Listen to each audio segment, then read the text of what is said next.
Blinken is currently in Israel as Washington's diplomatic push towards a long-anticipated ceasefire deal intensifies. A plan that was endorsed by the United Nations Security Council as far back as June 10th, but has yet to yield a final agreement between the parties. This is a decisive moment, probably the best, maybe the last opportunity to get the hostages home, to get a ceasefire, and to put everyone on a better path to enduring peace and security. I'm here as part of an intensive diplomatic effort on President Biden's instructions to try to get this agreement to the line and ultimately over the line. It is time for it to get done. It's also time to make sure that no one takes any steps that could derail this process. And so we're working to make sure that there is no escalation, that there are no provocations, that there are no actions that in any way could move us away from getting this deal over the line, or, for that matter, escalating the conflict to other places and to greater intensity. In a statement over the weekend, Hamas accused Israeli Prime Minister Benjamin Netanyahu of setting new conditions and demands with the aim of undermining the mediators' efforts and prolonging the war.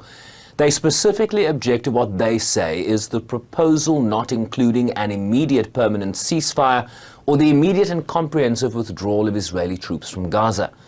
Netanyahu's office described his Monday meeting with Blinken as positive and conducted in good spirit. It is understood that the United States is seeking to bridge the remaining divides, particularly around control of border crossings in Gaza, the number of hostages and Palestinian prisoners that would be freed, and the future governance of Gaza, as the UN also pushes for a long overdue agreement. The Secretary General very much hopes that all the parties involved will find the political courage, the political will to come to an agreement for the sake of the people of Gaza, for the sake of the people of Israel, for the sake of the hostages. He spoke yesterday, he spoke to the Prime Minister of Qatar.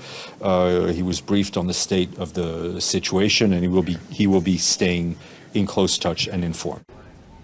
This was the UN chief on Friday, as the organization seeks to launch a polio vaccine campaign in Gaza after the virus was detected in wastewater samples in parts of the enclave.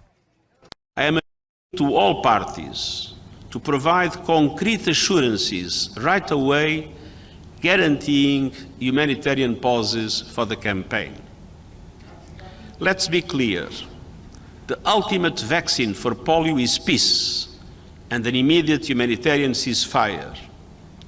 But in any case, a polio pause is a must. It is impossible to conduct a polio vaccination campaign with war raging all over. Polio goes beyond politics. It transcends all divisions.